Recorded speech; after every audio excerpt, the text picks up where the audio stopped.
मेरे तमाम सहयोगी इस वक्त ग्राउंड जीरो पर मौजूद हैं। अनुपमा है हमारे साथ, इसके अलावा जावेद हैं और मेरे सहयोगी जनक है, क्योंकि कच्छ वो जिला है जो सबसे ज्यादा प्रभावित हो सकता है और एक जिला द्वारका जहां पर मेरी मौजूदगी है। अब मैं चलती हूं अनुपमा के पास, क्योंकि अनुपमा यहां पर तो असर दिखना शुरू हो चुका है और दूरी अब कम रह गई है। कल 3 बजे लैंडफॉल होने वाला है, उससे पहले वहां पर क्या हालात बने हुए हैं?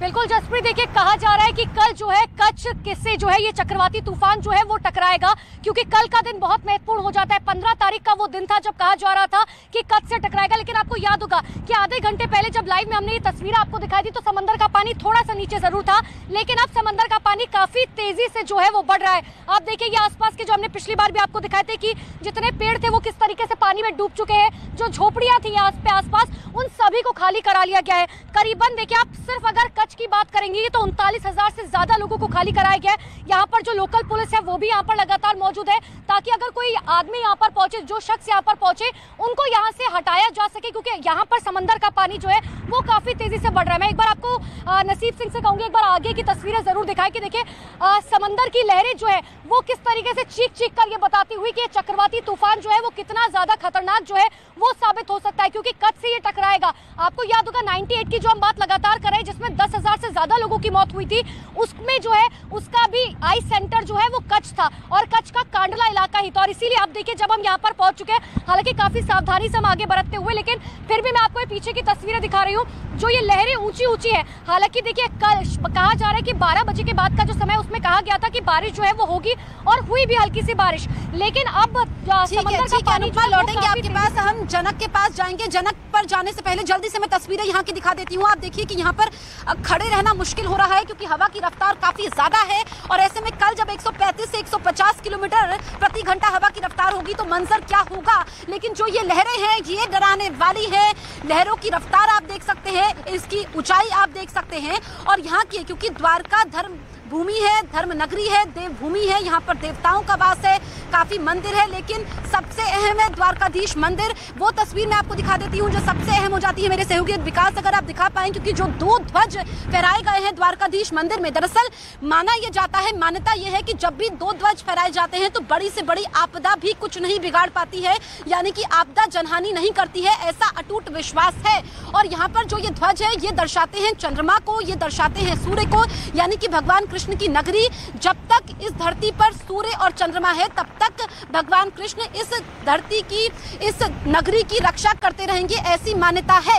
तो ये कहा जाता है। और द्वारका में संकट बड़ा है। मेरे सहयोगी जनक के पास चलते हैं जो कच्छ में है।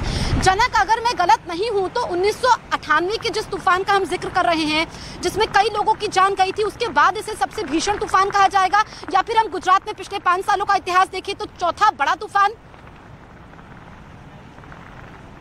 देखिए जसप्रीत, आपने जो बात कही वो बिल्कुल सही है, और जो अनुपमा भी अभी कह रही थी, अनुपमा जहाँ पर है कांडला को हिट किया था, लेकिन उस समय और आज के समय में काफ़ी अंतर है। आपको ये समझना होगा, उस समय फोरकास्टिंग इतनी एडवांस नहीं होती थी। आज इतनी एडवांसिंग है कि आप 5 दिन 10 दिन पहले फोरकास्ट कर पाते हैं कि साइक्लोन का ट्रैक क्या रहेगा, किस तरीके से हिट करेगा। यानी 98 में वो ट्रैकिंग सिस्टम इतनी पावरफुल नहीं थी, जिसके चलते लोग इवैक्यूएशन नहीं हो पाया था और हताहत ज़्यादा हुई थी, लोगों को नुकसान ज़्यादा हुआ था। और ऐसे में लेकिन इस बार जब फोरकास्टिंग आपके पास 10 से 15 दिन पहले एडवांस हो जाती है तो आप इवैक्यूएशन कर पाते हैं। और इसी के चलते मैं आपको बताऊं 37,000 से ज़्यादा लोग जो तटीय इलाकों में रहे, जहाँ पर जिन पर खतरा है, उन लोगों को इवैक्यूट कर लिया गया है। कच्चे मकानों में रहते थे, हालांकि पक्के मकानों में रहते हैं, वो लोग वहाँ पर होंगे, लेकिन ऐसे में उस खतरे को टाला जा सकता। तो वो ज़रूर है कि उस समय के साइक्लोन से लेकर अब तक के साइक्लोन में ये सबसे ज़्यादा है, क्योंकि आपने साइक्लोन वायु देखा, इससे पहले टाउटे देखा, तो उस समय इतना असर टाउटे में असर हुआ था,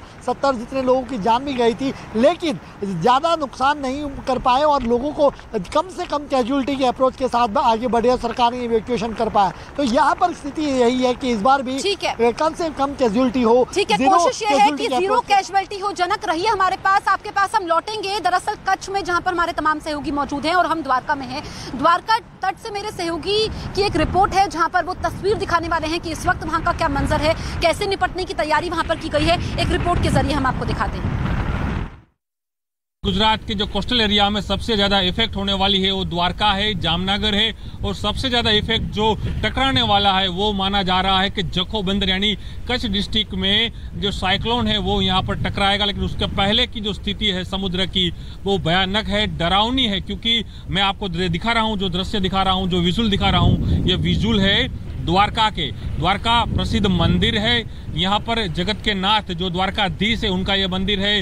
हजारों की संख्या में यहाँ पर पर्यटक आते हैं, दर्शनार्थी यहाँ पर आते हैं, लेकिन यहाँ के प्रशासन ने सब लोगों को अपील की है आप लोग इस टाइम पर अभी मत आइए। और साथ में ही आप देख सकते हैं जिस तरह से मैं आपको ये समुद्र दिखा रहा हूँ, ये पूरा द्वारका एरिया जो है उसका जो पूरा कोस्टल एरिया है वहाँ का मैं आपको दिखा रहा हूँ। और देख सकते हैं किस तरह के समुद्र है, जो उसकी लहरें है 20 से 25 फुट ऊपर वो उड़ रही है, क्योंकि जिस तरह से साइक्लोन की इफेक्ट है वो यहाँ पर अभी से ही समुद्र के अंदर दिख रही है। और साथ में ही तेज तूफान जिस दृश्य से देखा जा रहा है, पवन की गति जो है यहाँ हवामान जो हवा है वो तेज बहाव से यहाँ पर दिख रही है। और साथ में सुबह से द्वारका एरिया में बारिश है वो थम लेने का नाम नहीं ले रही है। इस वक्त मैं मौजूद हूँ देवभूमि द्वारका में और मेरे ठीक पीछे है द्वारकाधीश मंदिर, जहाँ पर देश दुनिया के कोने कोने से श्रद्धालु पहुंचते हैं। 4 धामों में से एक है और आप देखेंगे कि यहाँ पर 2 ध्वज लगाए गए हैं। दरअसल कहा यह जाता है कि जब भी द्वारकाधीश में 2 ध्वज लगाए जाते हैं तो बड़ी से बड़ी आपदा भी रुक जाती है और भगवान द्वारकाधीश इस आपदा को रोक लेते हैं। ऐसे में क्योंकि तूफान बिपरजॉय का खतरा बना हुआ है, कल यहाँ पर देवभूमि द्वारका में दस्तक देगा और इसका असर काफी ज्यादा हो सकता है, यानी कि जनहानि हो सकती है। इसको रोकने के लिए यहाँ पर ये ध्वज लगाए गए हैं और यहाँ पर देखेंगे जो लोग द्वारका पहले आए हुए हैं, यहाँ पर पैर रखने तक की जगह नहीं होती है। श्रद्धालु आते हैं, घंटों की लाइन होती है, लंबा इंतजार करना पड़ता है, लेकिन आप देखेंगे कि खाली है यहाँ पर ये जगह। इक्का दुक्का दुकानें खुली हुई हैं, ज्यादातर दुकानें बंद हैं और क्योंकि तूफान का असर दिखना शुरू हो चुका है, आज भी भारी बारिश होने की संभावना है। बारिश रुक रुक कर हो रही है और इक्का दुक्का श्रद्धालु नजर आ रहे हैं। जो लोग यहाँ तक पहुंचे हैं वो कह रहे हैं कि वो भगवान द्वारकाधीश के दर्शन करके ही लौटेंगे, लेकिन आप देख सकते हैं ज्यादातर दुकानें यहाँ पर बंद है, दुकानदार जा चुके हैं क्योंकि हवा की रफ्तार भी ज्यादा है और जैसा कि एक्सपर्ट्स कह रहे हैं कि 130 से 150 किलोमीटर प्रति घंटा हवा की रफ्तार रहेगी।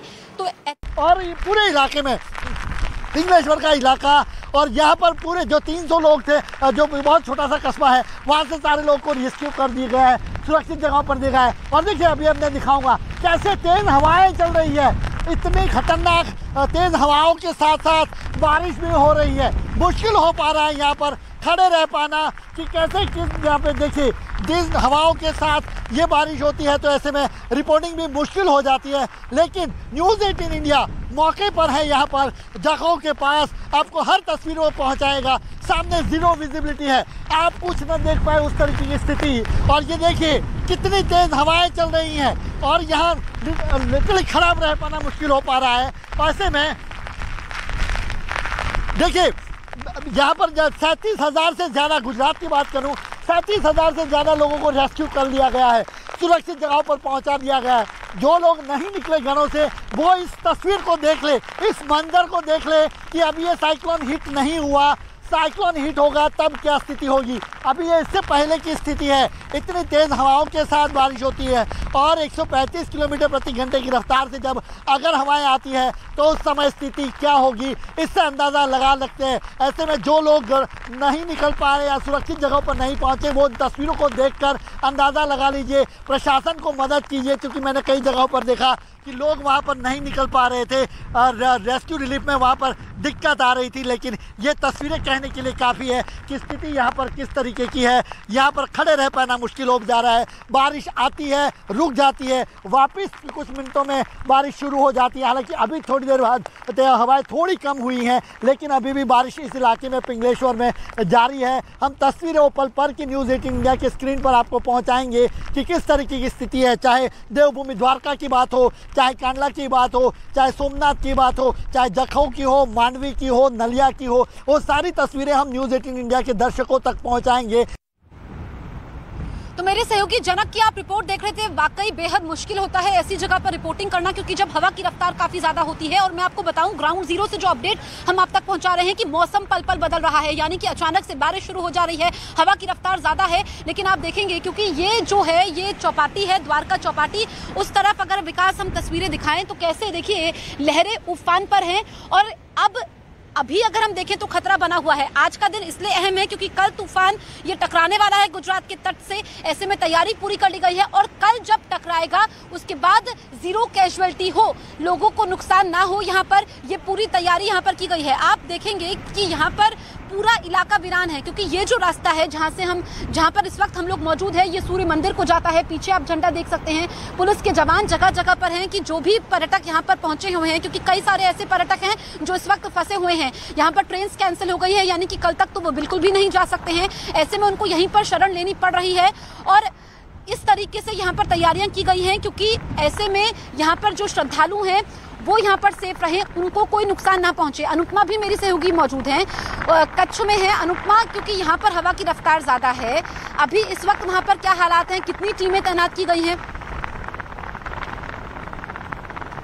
बिल्कुल जसप्रीत, देखिए यहाँ पर अगर हवा की तादाद की बात करें तो ये बात सच है कि अभी 80 से 90 किलोमीटर प्रति घंटे की रफ्तार से हवा चल रही है। लेकिन जैसा मौसम विभाग की तरफ से बताया गया है कि कल जब ये तूफान कच्छ के तट से टकराएगा तो करीबन 125 से 180 किलोमीटर प्रति घंटे की रफ्तार से हवा चल सकती है। ऐसा हो सकता है कि 150 किलोमीटर भी चले, ऐसा हो सकता है 160 भी चले। मैं एक बार फिर से आपको पीछे की देखिए तस्वीरें दिखा रही हूँ। ये तस्वीरें जो है देखिए इस बात को बताने के लिए काफी है कि पानी जो है वो समंदर का कितनी तेजी से जो है अब वो आगे बढ़ रहा है। कि जिस तरीके से आप द्वारका की बात करें, क्योंकि द्वारका से अब ये पानी जो है आगे बढ़ता हुआ साफ तौर पर कच्छ के इलाके में पहुंचता हुआ, अब आप ऐसे में समझिए अभी जब ये तूफान इतना ज्यादा खतरनाक है तो कल जब ये तट से टकराएगा, क्योंकि आई सेंटर इसका कहा जा रहा है कि कच्छ होगा, और कल जब ये तट से टकराएगा तो हो सकता है कि तबाही की तस्वीरें जो हैं वो देखने को मिली। लेकिन तबाही जो हमने 1998 में देखी थी, और आपको याद होगा 4 साल पहले भी जिस तरीके से तूफान आया था उसमें भी हमने देखा था कि थोड़ी बहुत जरूर तबाही हुई थी क्योंकि सरकार की तरफ से तैयारियां पूरी थी। एनडीआरएफ की बात करें तो एनडीआरएफ की 4 टीमें जो है अकेले कच्छ में तैनात की गई है। मैं एक बार नसीब सिंह से कहूंगी एक बार 360 एंगल से जरा ये तस्वीरें दिखाई कि आखिर समंदर का पानी देखिए कितनी तेजी से उफान मारता हुआ जो है वो नजर आ रहा है, जो ये बताने के लिए काफी है कि आने वाला जो 48 घंटे होंगे वो कहीं ना कहीं कच्छ के लिए बेहद खतरनाक हो सकते हैं। लेकिन सरकार की तरफ से बात करें तो देखिए चाहे द्वारका हो, चाहे कच्छ हो, मोरबी हो, ये सारी जगहें वो हैं जहां पर लगातार रेड अलर्ट जारी किया गया है।